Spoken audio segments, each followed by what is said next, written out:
श्री रामचंद्र का दर्शन करने के लिए नगर से बाहर चले। तब शत्रुघ्न जी ने सबको आज्ञा दी। नगरवासी मार्ग के अलग बगल ऊंची पताकाएं फहराएं और घरों को फूल माला और अलंकारों से सजाएं। उसके बाद भरत जी नगरवासियों के साथ श्री राम के स्वागत के लिए चल पड़े। लोगों के हाथों में मालाएं और मिठाइयां थीं।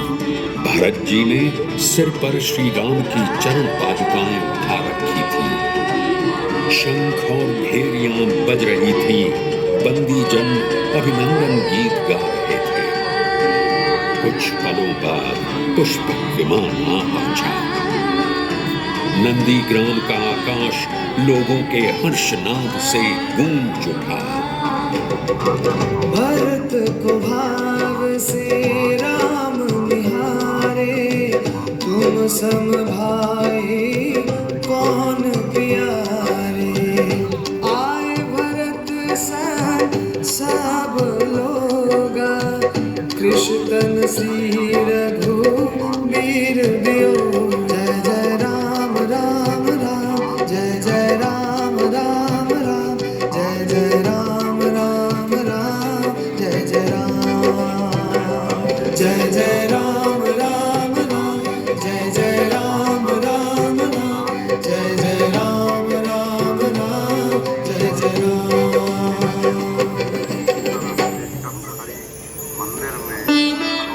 भरत जी श्री राम के चरणों में गिर पड़े और उसी भरत जी ने अपने श्री राम की चरण पादुकाएं उनके चरणों में पहना दी और हाथ जोड़कर कहा, प्रभु, मेरे पास धरोहर के रूप में रखा हुआ आपका यह राज्य आज मैं आपके चरणों में लौटा रहा हूं। आज मेरा जन्म सफल हो गया है।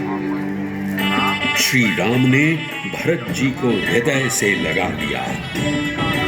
भरत और शत्रुघ्न से मिल श्री राम ने माता कौशल्या, सुमित्रा और कैकेयी को प्रणाम किया। उसके बाद में श्री राम राजपुरोहित वशिष्ठ जी के पास आए। नगरवासी घोष कर रहे थे, माता कौशल्या का आनंद बढ़ाने वाले महाबाहु श्री राम, आपका स्वागत है, स्वागत है, स्वागत है। उसके बाद श्री राम भरत जी के आश्रम पर गए और उन्होंने पुष्पक विमान को कुबेर के पास लौट जाने की आज्ञा दी। पुष्पक विमान वापस लौट गया। फिर शत्रुघ्न जी ने निपुण नाई बुलाए। उन्होंने श्री राम की जटा का शोधन किया। उसके बाद श्री राम ने स्नान किया, सुंदर अनुलेपन लगाए, बहुमूल्य पीतांबर और आभूषण धारण किए और श्रेष्ठ रथ पर सवार हो अयोध्या की ओर चल पड़े।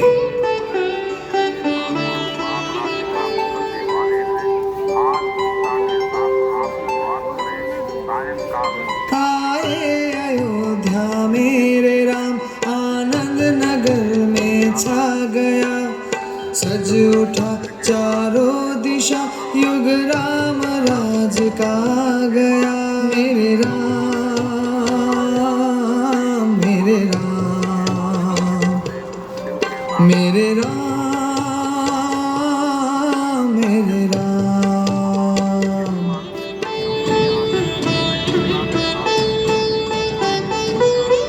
आगे आगे अक्षत, स्वर्ण पात्र, गाय, विप्र, कन्याएं और हाथ में मिठाई लिए नगरवासी चल रहे थे। उस रात पूरी अयोध्या दीपों से जगमगा उठी। हर घर के बाहर, घर की चौखट पर दिए प्रज्वलित हुए। क्या चौक, क्या देवालय, क्या घाट, अयोध्या का कण कण प्रकाश से जगमगा उठा।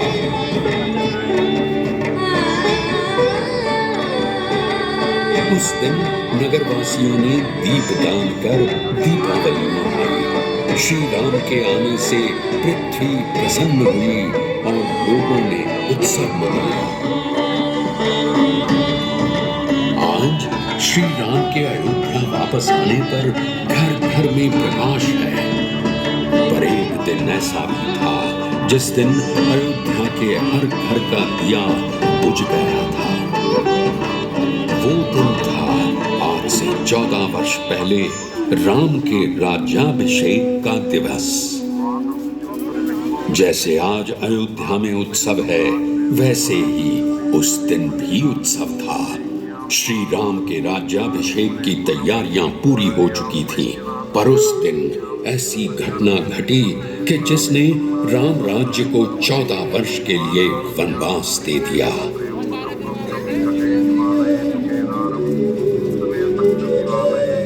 कैकई, मैं तुम्हें तुम्हारे हित की बात कहने आई हूँ। याद रखो, यदि राम को निष्कंटक राज्य मिल गया तो वो भरत को अवश्य ही इस देश से बाहर निकाल देंगे। इसलिए ऐसा उपाय सोचो जिससे तुम्हारे पुत्र को तो राज्य मिले और श्री राम को वनवास। मंथरा ने कैकेयी को महाराज दशरथ द्वारा दिए गए 2 वरों का स्मरण कराया। राजन, देवसुर संग्राम में मैंने आपके जीवन की रक्षा की थी और उससे संतुष्ट होकर आपने मुझे 2 वर दिए थे। वो मैं आज आपसे मांग रही हूँ। पहला, राम के राज्याभिषेक की जो तैयारी की गई है, उसी सामग्री से मेरे पुत्र भरत का राज्याभिषेक किया जाए। दूसरा वर, राम तपस्वी के वेश में वल्कल और मृग चरण धारण कर 14 वर्ष तक दंडकारण्य में जाकर रहेगा। महाराज ने कैकेयी को फटकारा, समझाया, पर वो टस से मस न हुई। हार कर महाराज ने श्री राम को बुलवाया और